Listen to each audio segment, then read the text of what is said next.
Il y a des signaux que personne n'entend. Pas un son, pas un cri. Et pourtant, lui, le chien, les entend toujours. Cette nuit-là, la rivière était figée sous une épaisse croûte de glace et le vent tranchait l'air comme du verre. La neige dérivait sous les lampadaires, enveloppant la petite ville dans un silence pesant que personne n'osait briser. Sur un vieux pont désert, un ancien chien d'unité K9 du nom de Diesel était assis à la droite de son maître, à la droite d'un homme brisé qui s'appelait Nathan.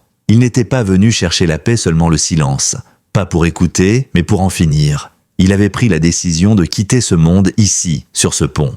Mais Diesel, lui, n'était pas prêt à dire adieu. Quelque part, bien plus basse, à travers une vitre embuée et derrière la lumière tremblotante d'un petit dîner, une enfant, trop jeune encore pour trouver sa voix, murmurait un appel à l'aide de ses mains. Personne ne la voyait, personne ne l'entendait. Mais Diesel, lui, avait compris. Ce qu'il avait refusé d'abandonner cette nuit-là allait ramener Nathan du bord du gouffre, vers une petite fille oubliée, vers une promesse enterrée, vers la seule mission qui comptait encore, loin du champ de bataille. Ce n'est pas une histoire de sauvetage comme les autres. C'est celle d'un soldat, d'un enfant et d'un chien qui croyaient encore au devoir. Avant de commencer, je te demande une chose, regarde encore une fois la tempête, car c'est dans ce vent glacé qu'il l'a entendu. La ville s'était recroquevillée sous un ciel de plomb, lourd et bas. La neige ne tombait plus, elle frappait de côté, en rafales amères, faisant tournoyer des volutes blanches devant des fenêtres closes et le long des lignes téléphoniques. C'était l'un de ces hivers qui n'enveloppent rien de doux, mais écrasent les routes et les noms comme des vagues déchaînées. Tout au bout de la rue principale, un petit dîner faiblement éclairé résistait à la tempête. À travers ses vitres embuées, le monde semblait plus chaud, plus ordinaire. Une famille riait autour d'un bol de soupe, un homme lisait son journal, mais tout au fond, presque invisible, une fillette était assise bien droite dans une banquette, sa robe rose froissée, ses joues maculées. Elle ne disait rien, ne bougeait presque pas. En face d'elle, un homme en costume noir la fixait en silence, le visage figé, les yeux glacés. Personne d'autre ne semblait le remarquer. Mais quelque chose dans l'air avait changé. Nathan Cooper, lui, avait cessé de remarquer le monde depuis longtemps. Il se tenait sur un pont, en bordure de ville, là où la route se perdait dans la forêt et la rivière se figeait dans le noir. La neige avait recouvert les rambardes d'une mousse blanche et sa botte s'enfonçait dans la glace tassée d'un demi-pouce. Il s'appuyait sur l'acier gelé, les coudes posés, et regardait la surface noire en contrebas. Il n'avait aucun plan précis pour ce qu'il comptait faire ensuite. Pas de discours, pas de cérémonie.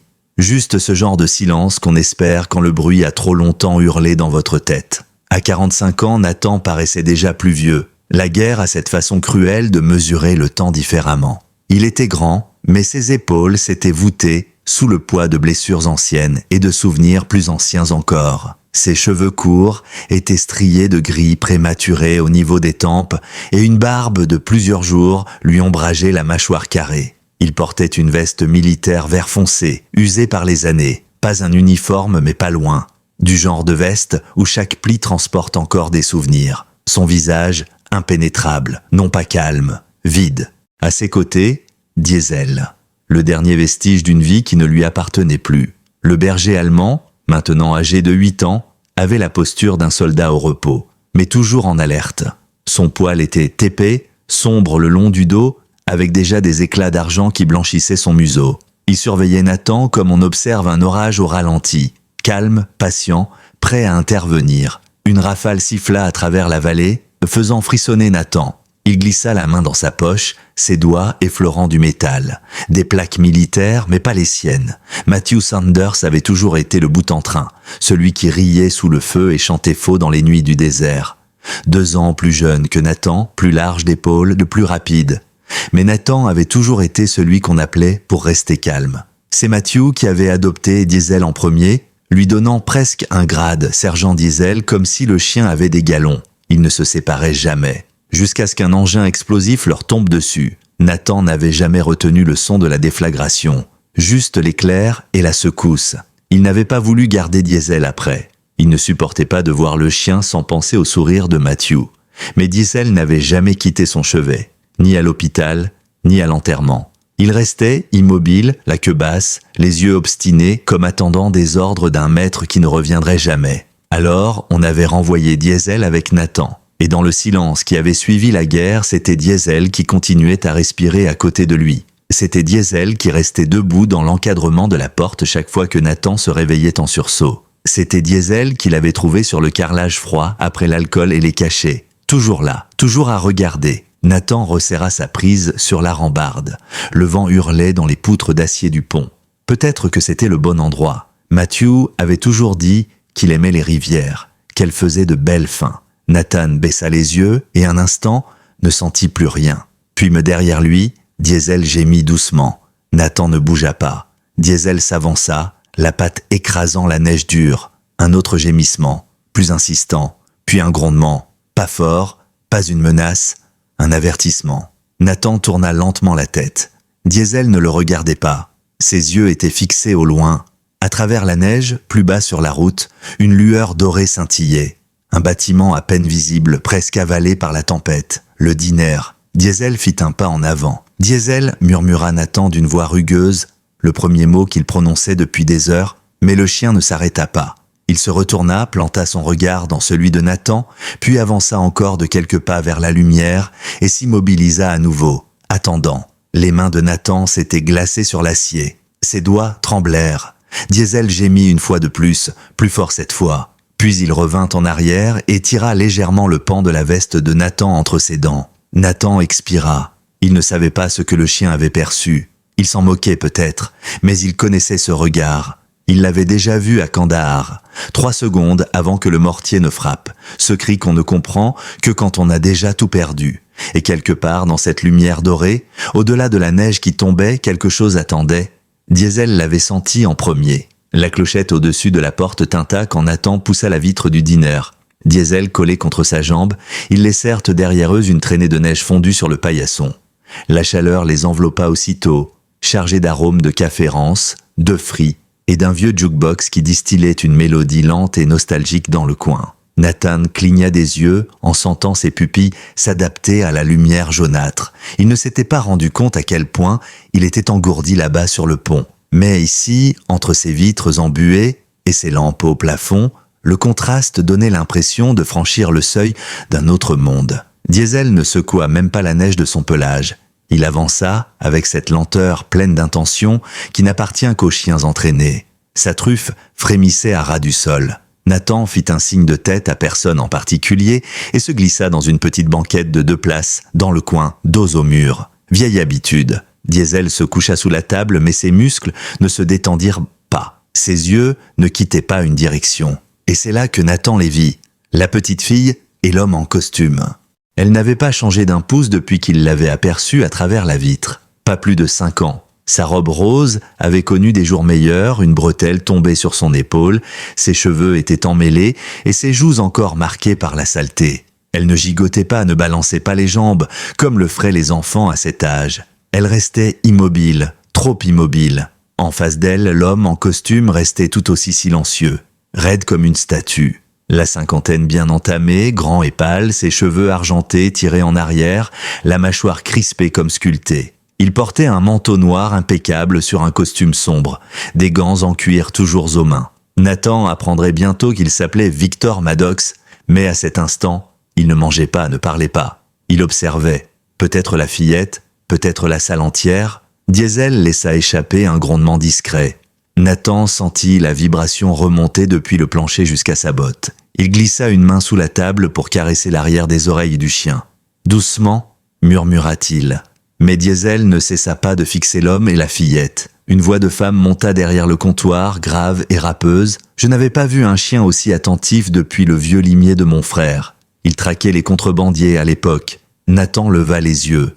La serveuse avait l'air d'être dans la 60aine, maigre et vive. Ses yeux perçants portaient une étincelle curieuse. Ses mains calleuses manœuvraient une cafetière avec dextérité. Ses cheveux argentés, rassemblés sous un bonnet tricoté et un tablier couvert de taches, dissimulaient mal l'air d'une femme qui avait traversé plus d'hivers qu'elle ne voulait les compter. « Café » demanda-t-elle sans plus de cérémonie. Nathan hocha la tête. Noir. Elle versa sans un mot supplémentaire, mais son regard alla de Diesel à la petite fille dans le coin. Et Nathan surprit ce regard. Cette ombre fugace, dure à nommer. La fillette venait de lever la main droite, son regard toujours flou. sans viser personne. Son poing s'ouvrit, se ferma, s'ouvrit encore 3 fois. Le cœur de Nathan rata un battement. C'était discret, presque anodin. Un geste d'enfant nerveuse peut-être.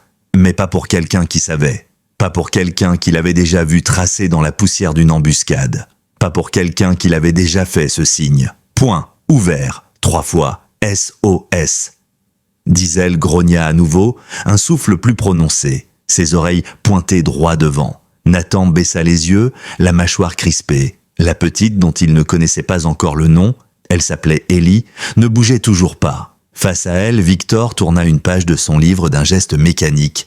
Nathan se leva lentement et approcha du comptoir. La serveuse versait un autre café à un routier taciturne, le visage mangé par la fatigue sous la capuche de sa parka marron. Nathan se pencha légèrement. « La petite là-bas, vous la connaissez ?» Les mains de la serveuse s'arrêtèrent, la cafetière en suspens. Elle est arrivée avec lui il y a 1 heure, elle a commandé des pancakes, elle n'a pas prononcé un mot. Nathan haussa un sourcil. « Vous les aviez déjà vus ici ?» Elle secoua la tête. Il a dit qu'il était juste de passage. Mais il ne ressemble pas à quelqu'un qui ne fait que passer, il n'a pas touché à son café. Et elle, sa voix s'adoucit. On dirait qu'elle a peur de respirer. Nathan désigna Diesel d'un mouvement du menton. Il n'agit pas comme d'habitude. Il est censé rester tranquille. Mais là, il la lâche pas des yeux. La serveuse le suivit du regard, puis doucement, « Qu'est-ce que vous pensez ?» Nathan inspira lentement. Dans l'armée, on avait des signaux d'urgence. L'un d'eux, c'est le poing, ouvert. 3 fois. On l'enseigne aux gamins dans les entraînements contre les enlèvements. Le visage de la serveuse perdit de sa couleur. Vous dites que... Nathan haussa les épaules. Je ne sais pas. Mais je sais ce que j'ai vu. Dehors, le vent se renforçait encore et les vitres du diner vibraient. Une alarme discrète bipait derrière le comptoir. La serveuse consulta un petit écran au-dessus du micro-ondes. La neige s'intensifie. Ils disent que l'autoroute pourrait fermer. Visibilité presque nulle. Une rafale s'engouffra par les joints de la porte et fit vaciller les lumières. Nathan tambourina du bout des doigts sur le comptoir. Victor se leva lentement de sa banquette, ajusta son col. Ellie le suivit, la tête basse. Il ne la toucha pas, mais son ombre semblait la tenir en laisse. Nathan se décala juste assez pour se mettre entre eux et la sortie. Diesel se leva, lui aussi, immobile, mais prêt. Les yeux de Nathan croisèrent brièvement ceux d'Ellie. Et là, un infime changement. Pas seulement de la peur, une étincelle d'espoir, comme une bougie qui vacille quand on approche une allumette. Victor passa près de lui, et Diesel surgit soudain de sous la table, se plaçant entre la fillette et lui, dents découvertes, grondant d'un son si profond que le carrelage en vibra. Nathan resta calme, mais ses yeux s'étaient durcis. « Elle veut pas. Et je crois que vous devriez attendre. » Victor esquissa un sourire tendu. « Vous ne savez pas de quoi vous parlez. » Diesel s'avança d'un pas encore, sans quitter la main gantée qui avait tenu Ellie. La serveuse glissa doucement dans l'arrière-boutique, décrochant le combiné du téléphone. Sa voix basse, rapide. « Brenda, c'est Alma. Viens vite, quelque chose cloche ?» Nathan posa sa main sur son portable et composa un numéro court, son autre main relâchée à son côté. Il n'avait pas besoin de menacer. Diesel parlait pour lui. Victor serra les dents, regardant tout autour. La tension devint presque insupportable. Et Ellie profita de cet instant pour glisser doucement sa main hors de la poigne de l'homme et se tenir derrière Diesel, posant ses petits doigts sur la fourrure du chien. Le silence était lourd, tout le monde retenait son souffle. Alma reparut du fond, 2 tasses de chocolat chaud à la main. « La shérif arrive dans 5 minutes », annonça-t-elle simplement. Victor comprit. Il relâcha enfin le poignet de la fillette et se rassit lentement dans une banquette près de la vitre. Nathan ne bougea pas. Diesel non plus. La neige ensevelissait déjà les dernières traces de pneus dehors. Et à l'intérieur, tout le monde continuait de fixer le chien. La neige tombait plus fort encore, étouffant la ville sous un voile blanc. À travers les vitres du dîner, le monde extérieur s'effaçait, réduit à des ombres floues. Dedans, le silence était tendu, chargé d'électricité. Victor Maddox s'était rassis, raide dans la banquette près de la vitre, son manteau impeccable toujours fermé, ses mains gantées posées bien à plat sur la table comme s'il voulait prouver quelque chose. Ellie, elle, s'était glissée dans la banquette la plus proche de Nathan, Diesel en sentinelle juste devant elle, le corps tendu, les oreilles dressées, surveillant toujours l'homme en noir. La petite n'avait pas dit un mot, mais ses doigts serraient de temps en temps la fourrure de Diesel, comme s'il était la seule chose stable dans la pièce.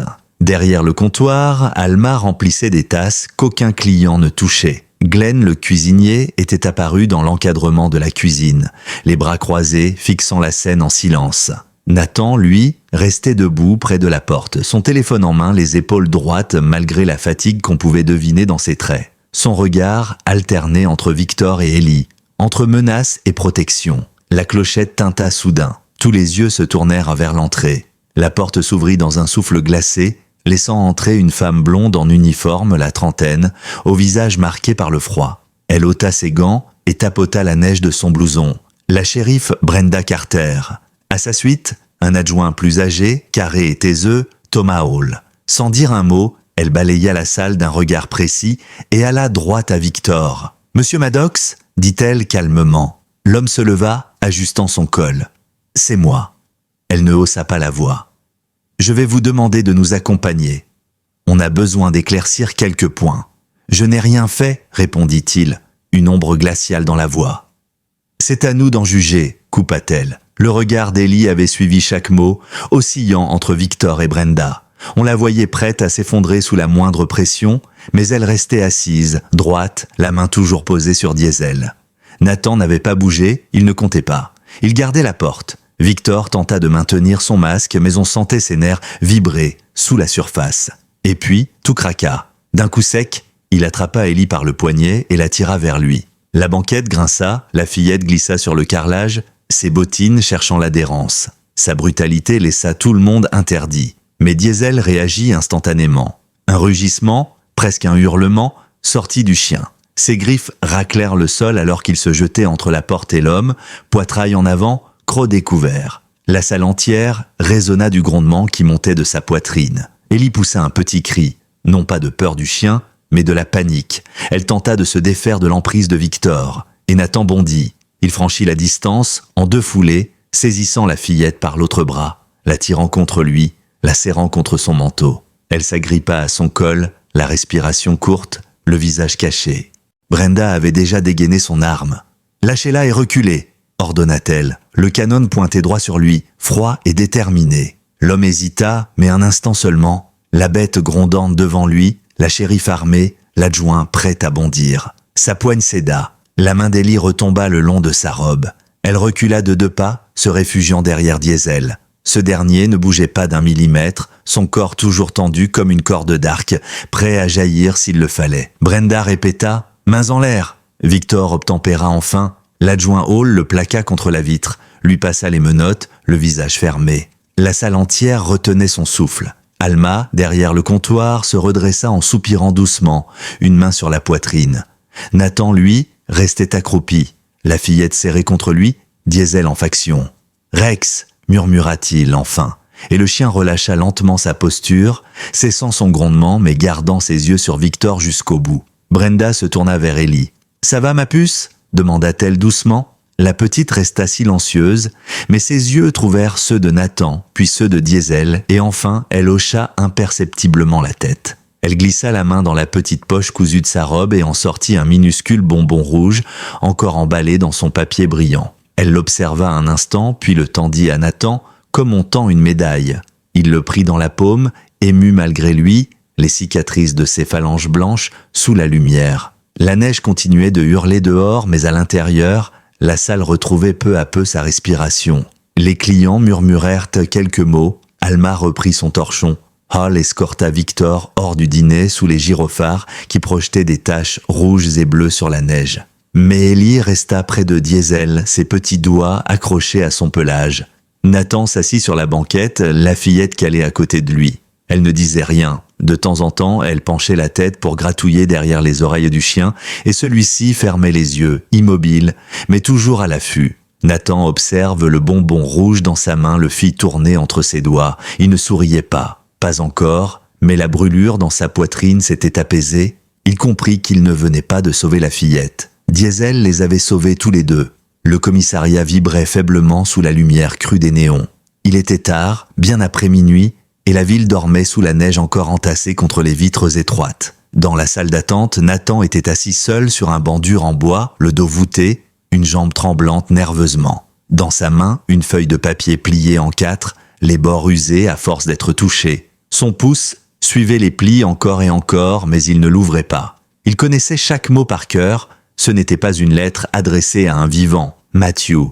Je t'entends encore quand tout est silencieux. Je te vois encore quand je ferme les yeux. Tu es mort en me sauvant, et moi je suis revenu comme un fantôme. Je suis fatigué, frère. Fatigué de faire semblant d'aller bien. Si tu me regardes, je suis désolé. Le papier trembla légèrement dans sa main avant qu'il ne le glisse à nouveau dans la poche intérieure de son manteau. À ses pieds, Diesel reposait, replié comme une ombre, son museau tacheté de gris, posé sur ses pattes. À 8 ans, le berger allemand avait vieilli. Il ne bougeait pas beaucoup depuis leur arrivée, mais ses oreilles se dressaient à chaque fois que la porte du commissariat grinçait. Ses yeux, eux, restaient fixés sur la petite fille assise de l'autre côté de la pièce.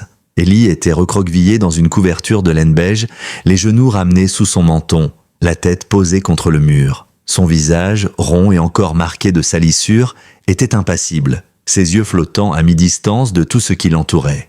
Pourtant, une petite main fine avait glissé derrière elle, trouvant la fourrure épaisse de Diesel et s'y agrippant doucement. Le chien n'avait pas bougé. Chaque fois que Nathan avait changé de position, Diesel avait continué de la surveiller. Et Nathan avait remarqué quelque chose d'étrange. Dès qu'elle était entrée dans le commissariat, Ellie n'avait pas couru vers sa mère. Elle n'avait pas pleuré. Elle n'avait pas prononcé un mot. Mais dès qu'elle avait vu Diesel, quelque chose dans son expression s'était adouci, comme si elle l'avait toujours connu. La porte s'ouvrit enfin, laissant entrer un courant d'air froid et des pas précipités. Une jeune femme fit irruption, accompagnée de la shérif Brenda. Elle était menue, à peine la trentaine, les cheveux châtains attachés à la va-vite et le visage pâle marqué par le vent et l'angoisse. Ses yeux balayaient la pièce avec une urgence presque sauvage jusqu'à ce qu'il se pose sur la petite fille. « Ellie !» souffla-t-elle. La fillette ne bougea pas. La jeune femme hésita, puis s'accroupit lentement, les bras tendus. « C'est moi, ma chérie. Maman est là ?» Rien, pas un geste. Mais Diesel tourna légèrement la tête, d'abord vers la mère, puis de nouveau vers Ellie, ses yeux semblant peser chacun de ses mouvements. C'est Ellie qui bougea en premier, mais pas vers sa mère. Elle se pencha sur le côté et posa doucement sa joue contre l'épaule de Diesel. Sa main glissa sous le collier du chien et en ressortit avec un petit rectangle argenté suspendu à une chaîne. Nathan se figea. Il n'avait même pas réalisé qu'elle l'avait trouvé, la plaque militaire de Matthew, toujours cachée sous le pelage de Diesel. Ellie la serra dans sa main, la regarda un instant, puis reposa sa tête contre le chien, comme pour s'y blottir encore davantage. La jeune femme, elle s'appelait Anna, laissa échapper des larmes silencieuses, mais ne tenta pas de s'approcher plus. La shérif posa une main sur son épaule. « Elle est en sécurité, murmura-t-elle. Laissez-lui du temps. » Nathan se leva enfin. Il s'approcha à pas lents, s'accroupit à côté de Diesel et parla doucement. « Cette plaque appartenait à un soldat, dit-il. Un homme bien, il a donné sa vie pour quelqu'un d'autre. » Ellie ne leva pas les yeux, mais son corps se détendit légèrement. Diesel, sans qu'on le lui demande, tourna la tête et vint lécher la petite main qui tenait la plaque. Ce fut le premier signe d'émotion qu'elle montra cette nuit-là. Une minuscule expiration franchit ses lèvres, et puis, comme un rayon qui perce les nuages, quelque chose d'extraordinaire se produisit. Elle sourit. Un tout petit sourire, timide, hésitant, mais réel. Et Nathan le vit. Il le sentit même, cette sensation qui se fissurait dans sa poitrine, comme une serrure qui cède enfin. La plaque, Diesel, le sourire d'Ellie. La lettre dans sa poche n'était plus si pressante, pas ce soir. Il posa son regard sur Diesel, qui le fixa calmement, les oreilles légèrement penchées en avant. Et à cet instant, Nathan comprit quelque chose. On croit que les sauvetages sont des tempêtes, pleins de sirènes et de cris. Mais parfois, comme celui-ci, ce sont des murmures, doux, inévitables, guidés par les yeux d'un chien qui ne détourne jamais le regard. Le tribunal se dressait sous un ciel gris, son imposante façade en pierre marquée par les années et les intempéries. Le froid mordait les doigts et raidissait les manteaux, mais cela n'empêchait pas la petite foule d'habitants de la ville de se masser devant les marches. Tous étaient venus, attirés par la rumeur qui circulait, ce mystère dont ils ne connaissaient que des bribes et qui les glaçait plus sûrement que la neige. À l'intérieur, l'air était plus tiède, mais saturé de tension. Les bancs en bois grinçaient sous le poids des spectateurs, les manteaux d'hiver serrés autour des épaules. Une odeur de poussière, de vieux café et de papier flottait dans la salle. À la barre des témoins, Anna et la mère d'Ellie se tenaient droite, mais son teint était blafard. Ses mains ne tremblaient que lorsqu'elle ne serrait pas la table. Elle portait un simple pull anthracite, des cheveux ramenés en queue de cheval, comme si le soin qu'elle avait mis dans ces détails était tout ce qu'elle pouvait contrôler aujourd'hui. La procureure, Ruth Miller, se tenait devant elle. Droite, impassible, dans son tailleur bleu nuit, ses talons bas claquant doucement sur le parquet verni. Sa voix, calme et posée, tranchait avec l'air oppressant de la salle. « Madame Quinn, pouvez-vous expliquer au tribunal dans vos mots ce qui s'est passé le jour où votre fille a disparu ?» Anna inspira profondément et ses yeux glissèrent vers la première rangée, là où Ellie était assise. La petite fille portait une robe rose, propre et des collants blancs. Ses cheveux avaient été soigneusement brossés et tressés, mais son visage restait de marbre, à ses pieds, Diesel veillait. Comme toujours, couché, immobile, mais ses yeux suivant chaque mouvement du moindre adulte trop proche. Anna finit par dire d'une voix cassée « Il m'a dit qu'il voulait juste la voir, qu'il s'ennuyait d'elle. Je ne savais pas qu'il l'avait prise, pas avant qu'elle ne revienne pas. » Ruth hocha la tête. « Qui était-il » ? « Adrian Weaver, mon ex-compagnon, le père biologique d'Ellie. » La voix d'Anna se brisa légèrement sur ces mots, mais elle reprit aussitôt. « Il n'a jamais voulu d'elle quand elle est née, mais quelque chose avait changé. Il est revenu comme ça d'un coup, et quand j'ai refusé, il l'a emmené. »« Vous a-t-il menacé ?» demanda Ruth. Anna ferma les yeux un instant. Pas avec des mots, il n'en avait pas besoin. Il me fixait, comme si ma réponse n'avait pas d'importance, comme s'il avait déjà décidé. Ruth lui laissa quelques secondes avant de se tourner vers le juge. « Votre honneur, avec votre permission, j'aimerais soumettre comme pièce à conviction un dessin trouvé en possession de la mineure Ellie Quinn. » Le juge, un homme massif au crâne dégarni et aux sourcils broussailleux, hocha la tête. « Accordé. » Un officier apporta une pochette plastique contenant une feuille de papier froissée. C'était un dessin d'enfant au crayon de couleur sur une feuille de brouillon. On y voyait 3 silhouettes. La première, grande et menaçante, un visage noirci de gris bouilli, tenait une petite figure aux cheveux jaunes, des larmes bleues descendant de ses yeux. Et derrière eux, comme en arrière-plan, un homme en veste verte tendait un cercle rouge, un bonbon. Le silence tomba dans la salle lorsqu'il fut montré au jury. Ruth se tourna lentement vers eux. Elle n'écrit pas encore, mais elle se souvient. Et elle a raconté son histoire comme beaucoup d'enfants le font, quand les mots sont trop douloureux. La défense bondit aussitôt. L'avocat d'Adrian, un homme aux cheveux gominés dans la quarantaine, maître Colin Harper, se leva d'un mouvement vif. « Objection, votre honneur, c'est de la manipulation émotionnelle. Un gribouillis d'enfant n'est pas une preuve. » Le juge le fusilla du regard. « Notez, maître Harper, mais c'est déjà consigné. Poursuivez, madame la procureure. » Ruth se détourna du défenseur avec un calme dédaigneux et appela son témoin suivant. « Nous souhaitons maintenant entendre monsieur Nathan Cooper. » Nathan se leva, il portait la même veste verte qu'au dîner, sobre, les épaules droites, mais le visage impassible. Ses bottes résonnèrent légèrement sur le bois alors qu'il s'avançait vers la barre. Il prêta serment sans broncher, puis se tourna vers la procureure. « Monsieur Cooper, commença-t-elle, pouvez-vous expliquer au tribunal ce qu'il s'est passé lorsque vous êtes entré dans ce dîner ce soir-là » Nathan hocha la tête, sa voix grave et posée. Il y avait cet homme et la fillette. Quelque chose n'allait pas. Elle était trop calme. Et lui, il la surveillait plus qu'il ne la regardait. Mon chien Diesel, il est entraîné. Il n'arrivait pas à se détendre. Il ne la lâchait pas des yeux. Et ensuite, demanda Ruth. Nathan laissa son regard dériver une seconde vers Ellie et Diesel, puis revint vers le jury. Elle a levé la main et elle a fait un geste, poing fermé, ouvert, 3 fois. Que signifie ce geste ? C'est un signal de détresse. Un SOS, on l'enseigne aux enfants dans certaines formations contre les enlèvements. C'est rare qu'un gamin le sache, mais on ne peut pas le confondre. Dans la salle, la tension monta d'un cran, la voix de Nathan restait égale, mais on devinait la fermeté derrière chaque mot.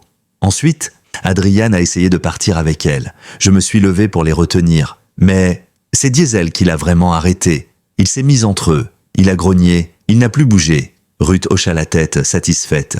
Il y a aussi eu une vidéo partagée sur les réseaux sociaux ? Oui, un adolescent dans le dîner a tout filmé. On voit le geste, la réaction de Diesel et Adrian qui la tire par le bras. Ruth se tourna vers le jury. Cette vidéo, combinée aux antécédents d'Adrian Weaver, esquisse un tableau inquiétant. Elle appuya sur la télécommande. À l'écran apparut le dossier judiciaire d'Adrian, certaines lignes caviardées. Mais les mentions parlaient d'elles-mêmes. Abus domestiques, enquête pour contact avec des disparitions d'enfants. Aucune condamnation, mais assez de fumée pour y voir un incendie. Elle termina en revenant près du jury. Cette affaire ne parle pas seulement d'une nuit, elle parle de ce qui arrive quand quelqu'un écoute, quand une enfant murmure dans la peur et que quelqu'un entend. Ce n'est pas seulement Monsieur Cooper, c'est aussi ce chien, disait-elle. Elle désigna la silhouette du berger allemand au premier rang, assis calmement au pied d'Ellie. La justice ne commence pas toujours par des mots, parfois elle commence par un regard, par une main, par un grondement. Et cette fois, dans la salle, personne ne broncha. Le silence lui donna raison. Lorsque le juge abaissa son marteau pour la dernière fois, la salle entière sembla relâcher un souffle qu'elle retenait depuis des heures. La décision était tombée. Adrian Weaver resterait incarcéré sans possibilité de libération sous caution, en attente de nouvelles charges. Les enquêteurs avaient désormais assez d'éléments pour rouvrir plusieurs dossiers de disparition non résolus. La vérité enfin commençait à émerger sous la glace.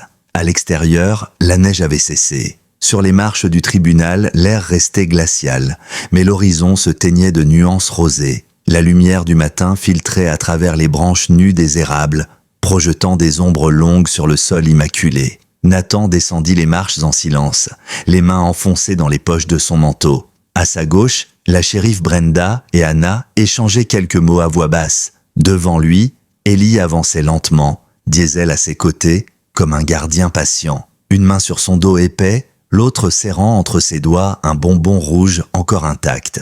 Ils traversèrent la place sans un mot. Les passants, discrets, les regardaient passer, certains avec des hochements de tête, d'autres avec un murmure de respect. Mais aucun n'osait s'approcher. La fillette et son chien semblaient former une bulle que personne ne voulait percer. Ils s'arrêtèrent dans un petit parc au bout de la rue. La neige, déjà foulée de traces, laissait apparaître par endroits des taches d'herbe gelées. Sur le banc de bois face à l'étang gelé, Nathan se laissa tomber avec un soupir. Il posa ses coudes sur ses genoux, la tête légèrement baissée. Sa veste verte lui collait encore à la peau comme un souvenir qu'il ne voulait pas ôter. Ses mains, ridées et marquées, se frottaient l'une contre l'autre pour se réchauffer. À ses pieds, Diesel s'assit, la tête haute, la respiration calme. Ses pattes portaient le poids des années, ses yeux dorés striés de gris maintenant, mais sa vigilance demeurait intacte. Ellie approcha timidement, ses bottines crissant sur la neige tassée. Elle ne dit rien, elle ne disait jamais rien, pas encore, mais elle vint s'asseoir à côté de Nathan sur le banc, ses jambes courtes balançant dans le vide au-dessus de l'allée. Elle fouilla dans la poche trop grande de son manteau rose et en sortit un autre bonbon rouge. Lentement, elle le posa dans la paume de Nathan puis referma ses doigts dessus. Il la regarda enfin, vraiment, et dans ses yeux à elle, il lut une confiance pure. Pas une confiance dans le monde ni dans les adultes, mais dans lui, dans cet instant précis, dans le chien toujours posté devant eux comme un rempart silencieux. Nathan baissa les yeux sur Diesel, qui avait tourné la tête vers eux, oreilles pointées, queue immobile, et il sourit. Pour la première fois depuis longtemps, ce sourire n'était pas amer ni forcé. Il n'avait pas besoin de mots. Dans le silence, dans ce parc glacé, il sentit que quelque chose avait changé. Peut-être que Matthew, quelque part, voyait ça. Peut-être que cette lettre dans la poche de son manteau, il pourrait la brûler ce soir. Il la sentit contre son cœur, mais elle ne pesait plus aussi lourd. Pas aujourd'hui. Des semaines plus tôt, il était assis sur ce même banc, seul, une rivière noire en bas d'un pont, lui chuchotant de sauter. Ce soir-là, il avait écrit la lettre en pleurant, et Diesel l'avait empêché. À chaque instant où Nathan avait voulu lâcher prise, le chien l'avait ramené, que ce soit par un aboiement furieux, un grognement à peine audible ou un simple regard insistant. Cette nuit-là, Diesel avait brisé la barrière du camion, avait couru dans la neige jusqu'au pont, ses pattes en sang, refusant de le laisser tomber. Nathan respira profondément. À ses côtés, Ellie pencha la tête sur son bras. Sa petite main se perdit dans la manche de son manteau. Diesel s'avança doucement, collant son flanc contre eux deux. Ellie gloussa presque dans un souffle et entoura le cou du chien de ses bras. Nathan sentit un nœud fondre dans sa poitrine. Peut-être que la shérif avait raison. Peut-être que les enfants apprennent à respirer avant de réapprendre à parler. La brise fit voler quelques flocons des branches au-dessus d'eux. Nathan sortit la vieille lettre, la regarda un instant encore, puis la déchira en morceaux qu'il laissa s'envoler dans les temps gelés comme des cendres. Diesel aboya doucement, comme pour approuver. Ellie leva les yeux curieuse, puis sourit timidement. Nathan lui rendit ce sourire. Il n'avait plus besoin d'être sauvé. Il l'avait déjà été. Par un murmure, par une enfant. par un chien qui n'avait jamais cessé de croire en lui. Le printemps arriva presque sans prévenir, délogeant la neige et la glace qui avaient figé la ville. Dans le petit parc, les arbres reprirent des couleurs, les bourgeons éclatant sur les branches encore nues, et le soleil étirait des rayons timides sur l'étang désormais libéré de sa croûte gelée. Là où, quelques mois plus tôt, tout n'était que silence et givre, résonnaient à présent les éclats de rire des enfants. Au bord de la pelouse, un bâtiment récemment rénové se dressait fièrement, modeste mais chaleureux.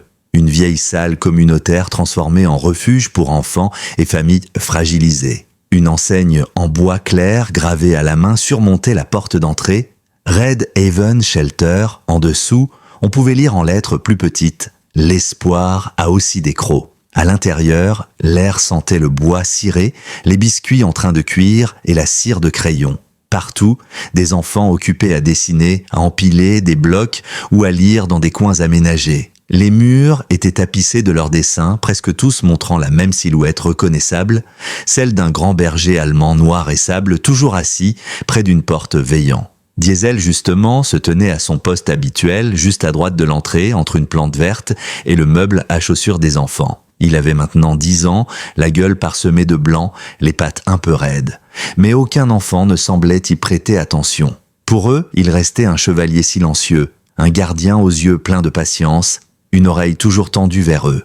Autour de son cou pendait une pancarte plastifiée, Unité K9, retraité mais toujours en service. Il ne bougeait presque pas, il n'avait pas besoin. Les enfants venaient d'eux-mêmes, certains pour lui chuchoter des secrets, d'autres juste pour sentir la tranquillité qui émanait de son souffle régulier. Et Diesel, à sa manière, comprenait tout. Nathan, lui, arpentait la salle lentement, un bloc-notes à la main. Aujourd'hui, il avait troqué sa veste militaire pour un coupe-vent noir et un pantalon sobre. Les rides au coin de ses yeux s'étaient adoucies, comme si la colère et la douleur avaient fini par lâcher prise. Il avait trouvé sa place. Ici, il était officiellement responsable sécurité et médiation du refuge. Mais officieusement, il était celui vers qui on courait quand le monde redevenait trop grand. Celui qui savait se taire à côté d'un enfant jusqu'à ce qu'il retrouve son souffle. Celui qui, comme Diesel, restait toujours près de la porte juste au cas où. Dans un coin de la pièce, Ellie avançait d'un pas décidé, sa longue tresse sautant dans son dos. Elle avait grandi en quelques mois. À présent, elle portait un sweat rouge par-dessus sa robe préférée et un collier de bonbons coloré autour du cou. Elle ne traînait plus des pieds, ni ne regardait par-dessus son épaule. Ses bottes craquaient sur le parquet à mesure qu'elle traversait la pièce, déjà sûre de savoir où aller. Elle se planta devant Diesel, qui leva la tête. Dans sa main, elle tenait un bonbon rouge, parfaitement emballé. Elle le posa dans la gamelle du chien, comme elle le faisait toujours, avant de glisser ses bras autour de son cou. Elle lui murmura quelque chose à l'oreille, que lui seul comprit, et resta là, blotti quelques secondes, avant de repartir en courant jouer. Dans l'embrasure de la porte, Anna les observait.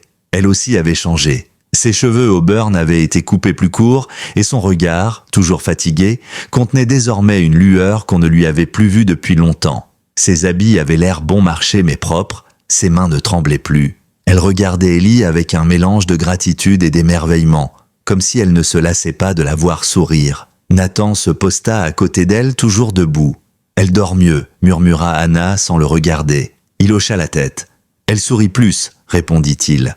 Ils n'ajoutèrent rien. Certains silences sont sacrés. Près du comptoir des bénévoles, Alma, désormais sans tablier, ajustait un plateau de cookies en discutant avec Brenda. La shérif était restée la même, raide dans son uniforme, les mains posées sur la ceinture. Elles échangeaient à voix basse en regardant la salle. « Elle a fait du chemin », dit Brenda en désignant Ellie du menton. Alma esquissa un sourire et lâcha. « Nous tous ». Puis de plus bas, presque pour elle-même, mais tout a commencé avec lui. Son regard se posa sur Diesel, toujours immobile, les oreilles dressées. Brenda resta silencieuse quelques secondes avant d'approuver. « Je repense encore à cette nuit. Tout le monde dans le dîner avait gelé, pas à cause de l'homme, à cause du chien. Il a vu ce que personne n'aurait su voir. » Alma secoua doucement la tête. La peur, la vérité, et il l'a fait sans un mot. Brenda acquiesça, son regard suivant les enfants qui couraient. Il faut croire que certains chiens voient ce que nous autres sommes trop bruyants pour remarquer.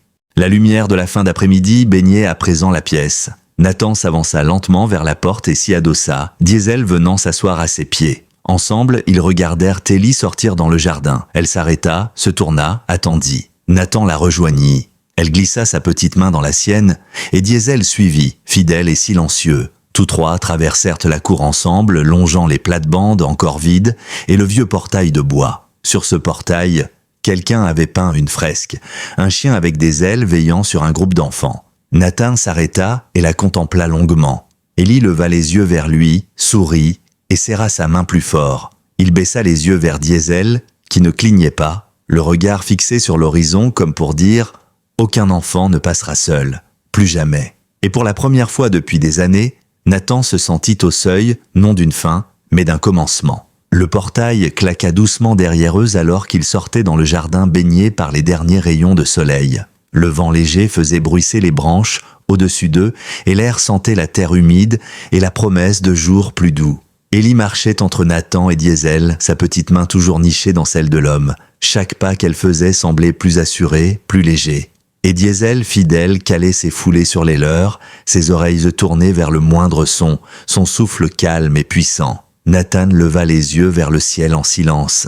Les nuages s'effilaient lentement dans la lumière dorée, et il lui sembla sentir le poids de toutes ces nuits sans sommeil enfin se dissiper. Matthieu lui avait dit un jour dans le désert que certaines âmes ne reviennent jamais vraiment de la guerre, et Nathan y avait cru.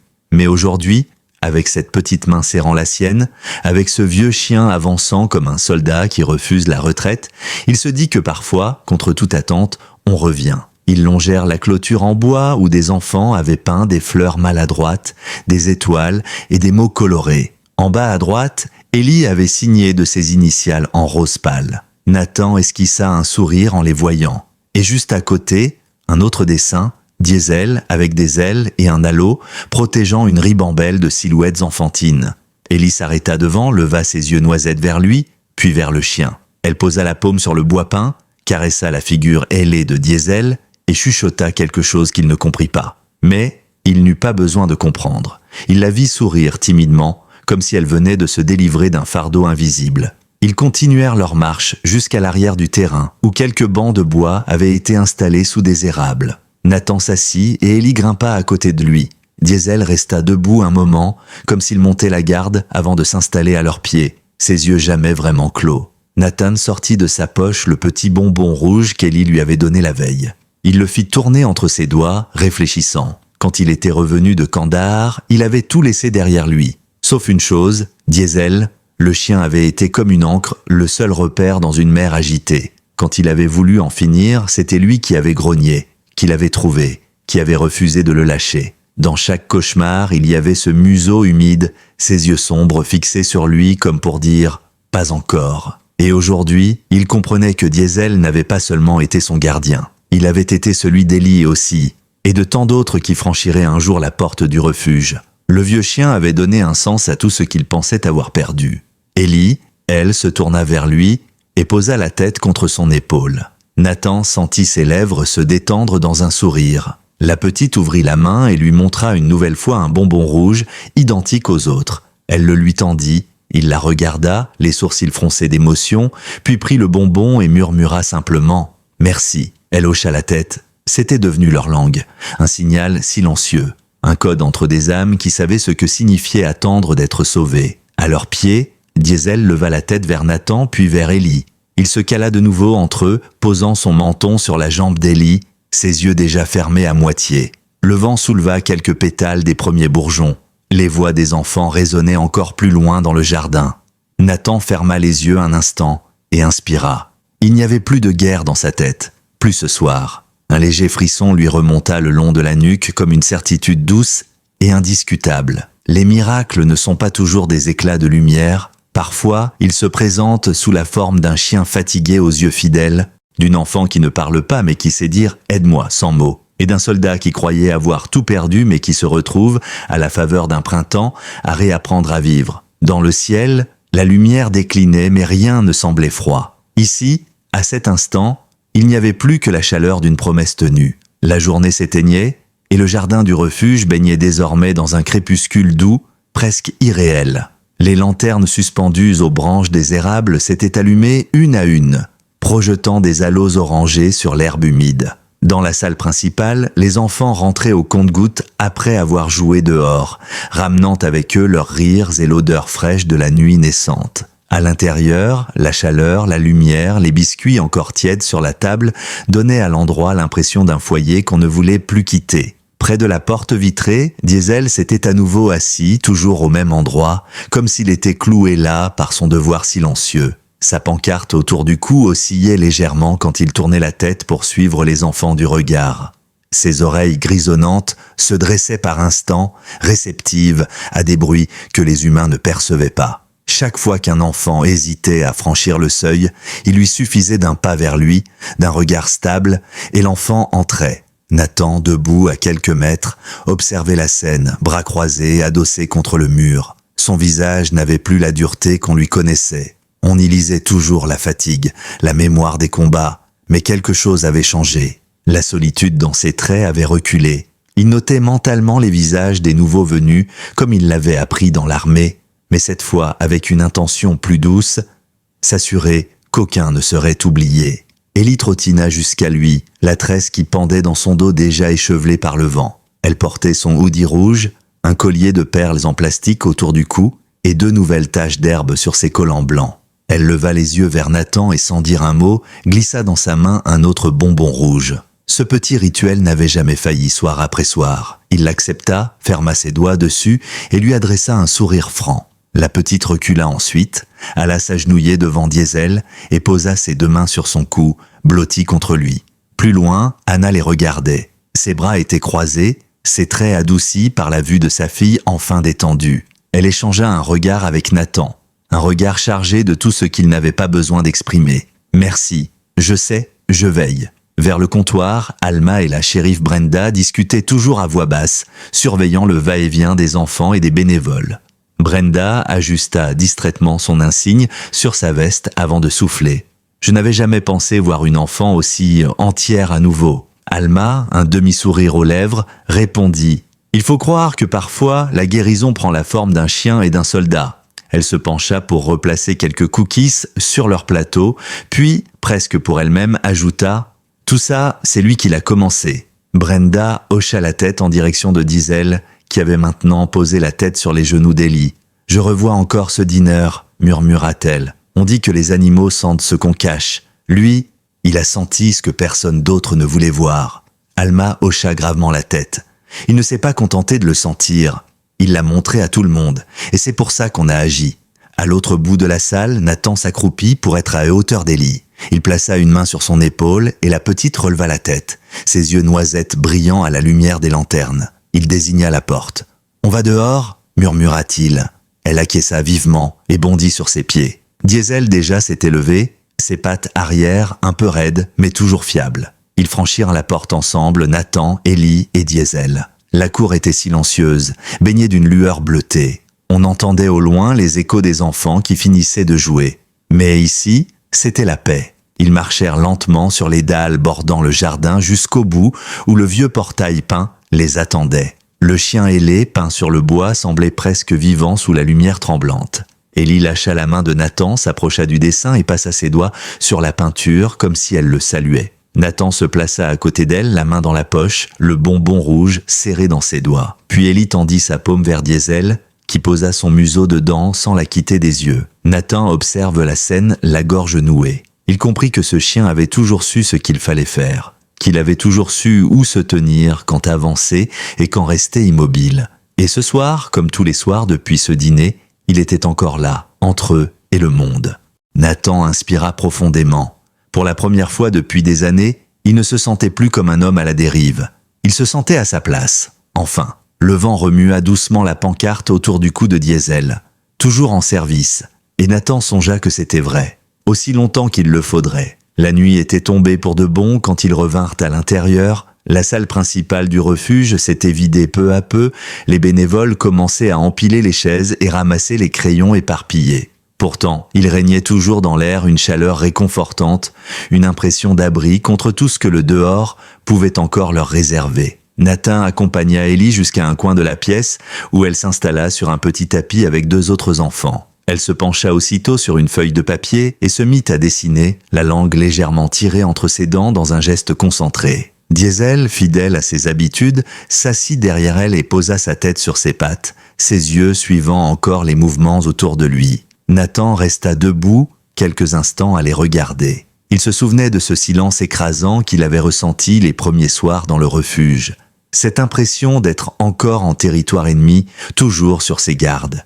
Et maintenant, ce même silence semblait doux. Peut-être parce que pour la première fois, il n'avait plus peur de ce qu'il pouvait entendre dans sa propre tête. Alma passa près de lui avec un plateau de tasses encore fumantes. Elle lui jeta un regard entendu et murmura simplement « Vous devriez vous asseoir un peu. Vous en faites autant que lui maintenant. » Son menton indiqua Diesel, qui avait ouvert un œil pour fixer Nathan comme s'il approuvait. Nathan esquissa un sourire et finit par s'asseoir sur une chaise, juste assez près, pour garder un œil sur la petite. À côté de lui, Hannah était restée debout, ses mains croisées dans son dos, ses yeux rivés sur sa fille.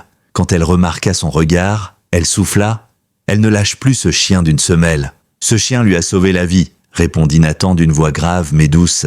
Puis après une pause, « Il a sauvé la mienne aussi. » Hannah le regarda longuement, mais ne répondit pas. Parfois, le silence suffisait. Sur le tapis, Ellie releva la tête, brandissant fièrement son dessin. Nathan plissa les yeux pour mieux voir. On y distinguait Diesel assis devant la porte du refuge, avec des ailes blanches qui lui sortaient du dos et un sourire bienveillant. À ses côtés, une silhouette masculine, en manteau vert, lui tenait la main, et une petite fille en robe rose leur glissait un bonbon rouge. En bas du dessin, elle avait écrit de son écriture maladroite « Merci ». Nathan sentit un nœud dans sa gorge.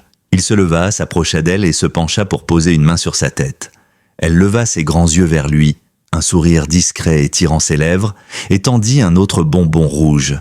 Il le prit, ferma la main dessus et murmura « Toujours ». Plus tard dans la soirée, alors que les derniers enfants partaient avec leur famille, Nathan resta seul dans la salle. Diesel était assis devant la porte, comme toujours, surveillant encore. Nathan sortit une chaise, s'assit à côté de lui, et posa la main sur son dos. Le vieux chien tourna la tête et le fixa de ses yeux profonds, fatigué, mais plus vivant que jamais. « Je crois qu'on a trouvé notre mission », murmura Nathan dans un souffle. Diesel cligna doucement des yeux et laissa échapper un soupir tranquille, comme pour dire qu'il avait su depuis le début. À ce moment précis, Nathan comprit enfin que Matthew avait eu tort. On revient toujours, d'une façon ou d'une autre. On ne revient jamais seul, voilà tout. Les semaines suivantes, le refuge ne désemplissait pas. Chaque jour voyait arriver de nouveaux visages, des enfants perdus dans leur silence, des mères serrant trop fort la main de leurs petits, des pères au regard fuyant. Mais tous finissaient par remarquer la même chose dès qu'ils franchissaient le seuil,